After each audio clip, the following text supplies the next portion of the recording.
lingüística aplicable en la educación en lenguas. La lingüística sistémico-funcional en la práctica. En esta charla de los profesores Doris Correa y Andrés Ramírez, te invitamos a conocer más sobre este tema y sobre nuestra edición especial de la revista Ícala, número 1 del volumen 26, editada en febrero de 2021 por los profesores Andrés Ramírez, Estela Moyano y Jim Martin. Bueno, buenas tardes a todos. Estamos aquí con el doctor Andrés Ramírez de la Universidad Atlántica de Florida, en Estados Unidos, donde trabaja como profesor asociado en el Departamento de Currículo, Cultura e Investigación Educativa. Él es un viejo amigo y el coeditor, junto con el doctor Jim Martin y la doctora Estela Moyano. El doctor Ramírez nos va a hablar un poco sobre la lingüística sistémica funcional y cómo ha sido empleada por los autores de este número especial en sus diferentes contextos educativos. Bienvenido, doctor Ramírez. Para mí es un placer estar con mi alma mater, que es la Universidad de Antioquia. De allá me gradué en el pregrado de inglés y español y también en una especialización en didáctica de lenguas extranjeras. Hace mucho tiempo nos conocemos y estoy feliz de poder estar con ustedes. Muchas gracias. Bueno, la primera pregunta que te tenemos es ¿por qué se dice que la lingüística sistémica funcional es una lingüística aplicable y por qué escogieron este término para este número? Sí, esa es muy buena pregunta. A comparación de las otras lingüísticas, la lingüística sistémico-funcional es una lingüística descriptiva, es una lingüística que se basa más en la descripción del consumidor del lenguaje, del usuario del lenguaje, del uso del lenguaje, no tanto de cómo se debe usar el lenguaje, sino es más bien funcional en ese sentido. La lingüística sistémico-funcional dice que la lengua es como es, no necesariamente por las reglas, sino por las funciones que desempeña en nuestra cotidianidad. Es un estudio sistemático de cómo los seres humanos nos comunicamos en nuestro día a día, incluyendo contextos especializados como en la escuela, o sea, como en los contextos académicos. Y está diseñada para abordar específicamente esos problemas cotidianos. Para nosotros, uno de los problemas cotidianos, digamos, es cómo pueden los niños que son más vulnerables acceder a los contenidos que necesitan para tener éxito académico. La lingüística sistémico-funcional va ligada con una pedagogía específica que nos da guías para poder abordar esta idea. Entonces, así es como empezó su desarrollo, como un componente social y no simplemente lingüístico o cognitivo, como las demás teorías del lenguaje. En términos de lingüística estructural, por ejemplo, que fue la que yo estudié, digamos, en la Universidad de Antioquia, si hablamos de Ferdinand de Saussure, él hablaba de significante y significado, ¿cierto? La mayoría de teorías del lenguaje se fue por el estudio del significante, o sea, de la lengua como tal, de una perspectiva prescriptivista más que todo. En vez de enfocarse en cómo es la forma correcta de hablar o escribir, la lingüística funcional se preguntaba, de hecho, del por qué algunas personas accedían a los códigos de poder y por qué otras no. ¿Por qué esa diferencia en acceso y capital simbólico entre diferentes personas? En ese sentido, esta es una lingüística que nace y se hace paralela a los problemas de la sociología, del comportamiento humano, mientras muchas otras teorías se desarrollaron más con respecto a la mente, a lo cognitivo, a la psicología. Entonces, para Halliday, el padre de la lingüística sistémica funcional, en realidad no existe una dicotomía entre significante y significado, como lo era para Saussure. Para él, para Halliday, hay significado en potencia y la realización textual de ese potencial en textos escritos, orales o multimodales. Mientras que las otras se interesaban en reglas del lenguaje, como acabé de decir, la lingüística sistémica funcional se interesa en abordar problemas de nuestro día a día, como el acceso desigual a los niños a los contenidos académicos, como les acabo de demostrar. Muy bien. ¿Y en qué sentido diría usted que los artículos de este número especial son un buen ejemplo de esa lingüística sistémica funcional en la práctica o de, como lo dicen en inglés, applicable linguistics? Bueno, doctora Correa, tenemos artículos que describen en detalle intervenciones pedagógicas en campos tan variados como la ciencia computacional, el derecho constitucional, inglés, inglés para nativos de inglés, poesía en Nahuatl y, digamos, metodologías de enseñanza, entre otros. El volumen también nos presenta aplicaciones a través de contextos de primaria y secundaria en Latinoamérica y en Norteamérica, y más allá de ellos. Por ejemplo, Argentina, Brasil, Canadá, Chile, Colombia, Indonesia, México y las Islas Salomón. Todas estas contribuciones se basan en una de las mayores contribuciones de Michael Halliday al campo de la lingüística aplicada. Una teoría del aprendizaje basada en el lenguaje. Repito, una teoría del aprendizaje que en realidad se basa en el lenguaje. Y esta teoría, según Halliday, se basa en 3 dimensiones importantes. Aprender el idioma, aprender la lengua, aprender a través de la lengua y aprender acerca de la lengua. Muchas de las vertientes teóricas o metodológicas se van solamente como por aprender la lengua. Pero Halliday nos decía, no, tienen que ser las 3 al mismo tiempo. Aprender la lengua, aprender a través de la lengua. En ese campo se ve la idea de la idea de aprender a través de la lengua en metodologías digamos, lenguajes extranjeros o segundas lenguas también. Aprender a través de la lengua y no solamente aprender acerca de la lengua. Vemos que hay varios artículos en los que se menciona que se están utilizando teorías de género, pero hay otros artículos que mencionan que están utilizando la metodología leer para aprender. La pregunta sería, ¿en qué se diferencian estas dos y cuál es la relación que tienen con la lingüística sistémica funcional? Perfecto. La metodología de leer para aprender es simplemente la tercera generación de la teoría de género. Entonces, básicamente, todo esto empezó a mediados de principios de los 80, digamos, con un ciclo curricular muy específico en el que se da una preparación a los estudiantes. Ese es el primer ciclo. El segundo ciclo es una construcción conjunta de los textos, o sea, nunca dejarlos hacerlos una construcción independiente, solamente después de que el profesor ha acompañado y que está seguro y se asegura de que los estudiantes están listos para hacer construcción independiente. Entonces, al principio es preparación, muy buena, muy importante preparación, construcción conjunta, o sea, hacerlo con ellos y luego dejarlos hacer en una construcción independiente. Esa fue la primera generación, digamos, de la pedagogía de género, ¿sí? Esa fue la primera generación. La tercera generación se llama leer para aprender. ¿Cuál es la relación entre la lingüística sistémico-funcional y la pedagogía de leer para aprender? Si me permiten, entonces, en este momento les voy a mostrar mi pantalla. Para hacerlo más específico, aquí está el ciclo de enseñanza y aprendizaje, ¿sí? Entonces, la idea es preparación, luego construcción conjunta y luego construcción independiente. Este es el ciclo de enseñanza y aprendizaje con el que se empezó. A la derecha pueden ver un texto, que de hecho es un texto sacado del currículo colombiano. ¿Qué se hace en lo normal? Es la descripción del género. Entonces aquí nos está diciendo que es un texto informativo y luego de un par de preguntas se le deja al estudiante con construcción independiente. ¿Sí ven? Entonces se está saltando totalmente la construcción conjunta.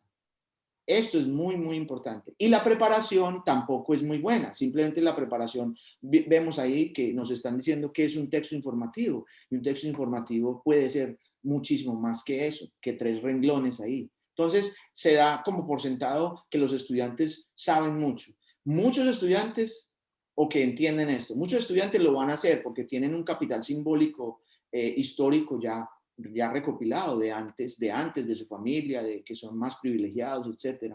que han tenido mejor educación, pero muchos estudiantes básicamente se les deja a la construcción independiente sin prepararlos bien. Esa es la idea principal de la teoría pedagógica de género. Sin embargo, leer para aprender como tercera generación es lo siguiente. A la izquierda tenemos un diagrama que es muy conocido para por la lingüística sistémico-funcional, que es como se está organizado el lenguaje en términos de contexto y en términos de lenguaje. En términos de contexto tenemos los géneros y cualquier texto es acerca de algo, es con relación a alguien y es escrito o oral. Ese es el tenor, el campo y el modo. Pero entonces para eso tenemos, para ahondar en eso, tenemos en la preparación de la lectura en la metodología de leer para aprender. ¿Sí? Entonces, para el resto de los estratos lingüísticos que son ya la semántica discursiva, por ejemplo, las cosas más como párrafos o palabras e incluso letras, entonces tenemos en el leer para aprender, tenemos unos métodos específicos, unas estrategias específicas para abordar esos términos. Entonces, por ejemplo, en la lexicogramática es la construcción de oraciones, en la ortografía también con la construcción de oraciones y la grafología. Y luego, para hacer la construcción conjunta, entonces ya se devuelve uno a otro nivel para poder decir que ya está todo listo. O sea, ya no se dejan los estudiantes solos hacer la escritura independiente, sino que se los acompaña.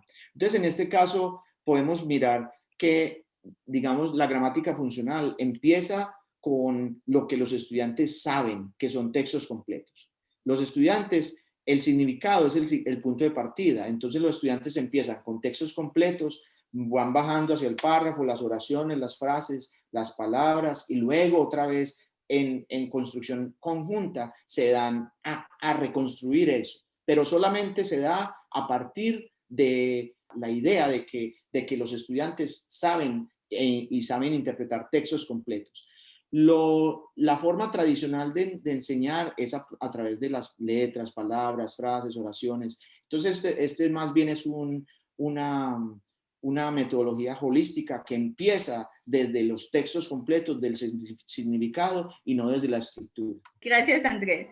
En el volumen hay por lo menos 2 artículos que relacionan la pedagogía de género con la pedagogía crítica de Paulo Freire. ¿Cómo se da esta relación o cómo se relacionan estas 2 pedagogías? Las 2 pedagogías se relacionan básicamente por su punto de entrada. El punto de entrada es proveer acceso a los más vulnerables. El punto de entrada es un punto de entrada de clase. O sea, los de menos clase tienen menos acceso a códigos de poder, digamos, y hay que remediar eso. Freire lo quería remediar con los campesinos en Brasil. La teoría de género empieza así, con una conciencia puramente social, con una relación con los más vulnerables. Entonces, en ese sentido, es una pedagogía que empieza en una parte muy diferente. Empieza con los humanos, con las personas, y no simplemente con los símbolos. Es muy diferente en ese aspecto. Entonces, obviamente, podemos decir que la teoría de Freire es humanista, es progresista, y también intervencionista, porque Freire, de hecho, les estaba enseñando a los campesinos cómo acceder a los códigos de poder por medio de la lectura. Esa es la segunda parte muy importante, que la lectura juega un papel esencial en todas las propuestas de Freire. Y en como ven, en la tercera generación de la pedagogía de género, que se llama leer para aprender, no es una coincidencia que se llame leer para aprender. Todo empieza con la lectura crítica e intervencionista del profesor. El profesor es el que tiene el conocimiento en ese momento, pero la idea es desarrollar una capacidad individual en los estudiantes, poco a poco ir dejándoles que ellos vayan tomando su individualidad hasta que los estudiantes se conviertan en autoridades en lo que están escribiendo. Pero eso se debe hacer de una forma paulatina, de una forma sistemática, no simplemente como les mostré en la gráfica anterior, en la que los profesores les dicen a los estudiantes, tengan este texto, un texto informativo, lo describen y ya escríbanlo. Eso es una pedagogía mandada a recoger y una pedagogía que sirve para algunos, claro, pero porque ellos ya tienen el capital simbólico para hacerlo, pero para la mayoría los deja por fuera. Entonces, en realidad, los artículos que hablan de Freire están hablando de eso, de esa entrada de clase, de diferenciación semiótica de unos y de diferenciación semiótica con otros, todo con base en el estado socioeconómico de las personas, que es muy importante. Muy bien, muchas gracias. Finalmente, hay unos artículos en la colección que usan la lingüística sistémica funcional para el desarrollo de la lectoescritura académica en general y otros que la usan dentro de disciplinas específicas como por ejemplo derecho o ingeniería. ¿Cómo se da este apoyo de la lingüística sistémica funcional tanto para la una como para la otra? La lingüística sistémica funcional parte de la idea de que diferentes contextos promueven diferentes textos. Entonces, la ingeniería va a tener ciertos textos que son claves para ingeniería. La enfermería va a tener otros textos claves, o sea, otros géneros diferentes. Entonces, la idea no es simplemente enseñar a los estudiantes literacidad académica. La idea es tratar de ver que hay diferentes literacidades que son específicas de diferentes campos de especialización. Por eso es que estamos muy contentos de tener el volumen especial de ICALA, todas estas áreas tan diferentes, tan diversas, que son como la educación primaria o secundaria, la educación de lenguas extranjeras, la educación de estudiantes en universidades, como es varios artículos acerca de preparación de profesores o preparación de abogados en ley constitucional o incluso preparación de profesionales en computación. Entonces, tiene un alcance bastante grande y todo está basado en esa idea de que diferentes contextos promueven y dan pie a que ciertos géneros sean más importantes que otros. Perfecto. Ya para cerrar, teníamos esta pregunta. Mucha gente piensa que la lingüística sistémica funcional es un asunto muy complicado. La pregunta es, ¿lo es en realidad? ¿Y cuál piensa usted que es la mejor forma de adquirir un buen manejo de estas teorías? La mejor forma de adquirir un manejo es lanzarse al ruedo, como decimos nosotros. Confiar en personas como la profesora Doris Correa, como mí mismo, que les estamos diciendo que este tipo de teoría y este tipo de pedagogía a nosotros no nos enseñaron así, ni sabíamos de esto cuando estábamos en la universidad. Entonces lo primero es confiar y decirles, wow, hay evidencias de que este tipo de apoyo tiene incidencia muy, muy grande en los estudiantes que nosotros que nosotros vemos día a día. Entonces, a partir de esa confianza, digamos, y de esa preparación, se puede decir, bueno, yo voy a intentar. Si uno no lo intenta, yo les puedo decir que yo había leído muchos de estos artículos, todas esas cosas, pero solamente hasta que empecé a enseñarle inglés a madres inmigrantes aquí en Estados Unidos, que no sabían, que vienen con niveles diferentes, más bien bajos de educación en su país.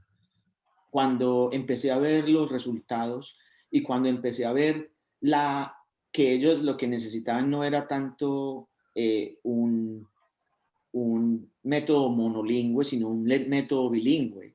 Yo empecé, de hecho, en este momento estoy haciendo eso, a modificar, de acuerdo con el contexto, a modificar la metodología monolingüe para enseñar inglés. Y como resultado de eso, tengo publicaciones, tengo presentaciones, tengo ahora el honor de editar este volumen de ICALA y otros que vienen más adelante, que están en desarrollo. Tengo la posibilidad de ser pionero en cierta forma en esta adaptación de una metodología que en realidad como es social, se puede adaptar para las necesidades de las personas que tenemos enfrente de nosotros. Entonces, yo diría que un muy buen momento o muy buen espacio para empezar es detenerse a leer las experiencias de otros profesores que están detalladas de una forma muy linda en el volumen de ICALA, y que afortunadamente tenemos una diversidad en términos de lenguaje, en que están en español y en inglés, para que personas que no puedan leer inglés todavía puedan acceder y como tener esa idea de que debe de haber otra forma de enseñar. Si nosotros continuamos haciendo lo mismo, me parece a mí que vamos a continuar teniendo los mismos resultados. Y los mismos resultados son desafortunadamente aquí en Estados Unidos y en Colombia y en Brasil y en todas las partes que nosotros que conozco, donde hay personas que están involucradas con las personas más necesitadas en términos académicos. En ese sentido, ellos están haciendo esta labor, que es una labor social y pedagógica, pero más bien social. Entonces, pueden acceder a estos textos que están, de hecho, disponibles para todos ustedes, y empezar a mirar cómo en el contexto en el que ustedes están, en el contexto que les importa a ustedes pueden aplicar esta metodología y esta teoría que es aplicable. Por eso se llama teoría aplicable. Bueno, muchas gracias al profesor Andrés Ramírez por todas sus explicaciones, a ustedes por su interés en nuestra revista ICALA, y los invitamos a leer los artículos de este volumen. Muchas gracias.